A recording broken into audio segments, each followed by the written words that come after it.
95% of our life is coming from the programs of life, how to live life that we get in the first 7 years of life. And that's why poor people stay poor and rich people stay rich, because of the program. The movie The Matrix is not science fiction, it's a documentary.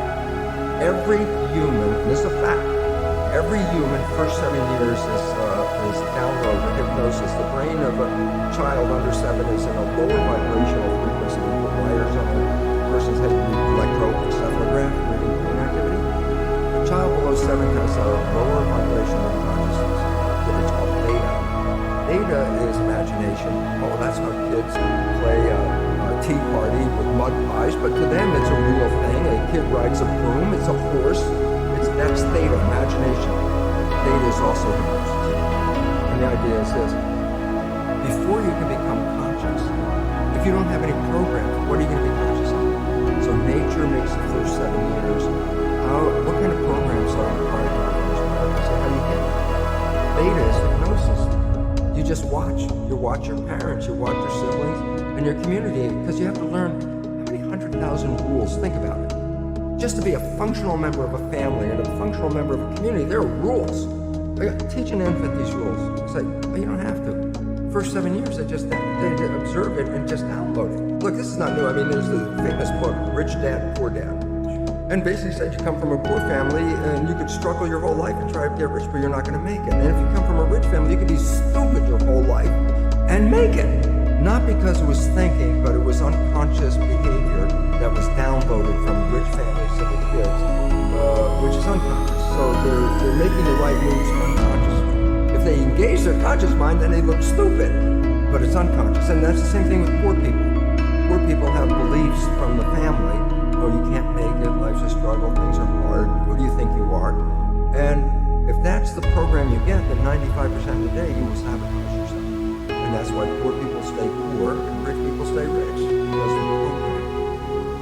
95% of our life, is a fact, comes from those programs that are subconscious.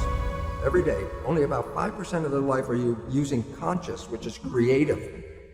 5%. So your life is being lived, even though you think you're living your life. Exactly, and you don't see it because it's called subconscious, below conscious. And the Jesuits, for 400 years, they were boasting. People didn't understand. They say, give me a child until it's 7 and I will show you the man. They've been saying that for 400 years because they knew 7 years was the program period. And 95% of your life after that will be whatever that program is.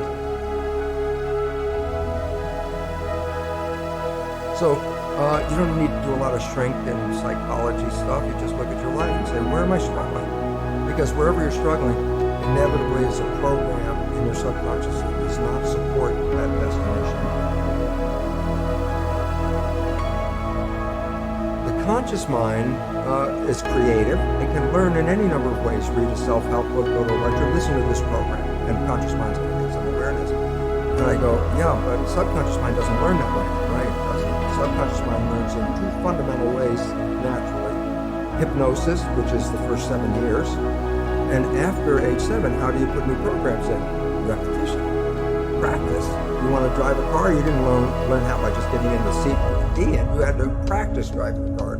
You want to learn the alphabet. How many times did you go from A to Z? Try to go to A to Z before you can complete it. Once you completed it, you didn't have to go back and do it again. So 2 phases. You want to train the subconscious mind, hypnosis, repetition.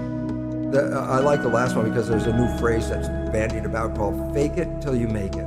Meaning, if you're not a happy person, I say, you want to be a happy person? Then repeat all the time, I'm happy, I'm happy. I say, well, you don't look happy or anything. You say, no, who am I talking to?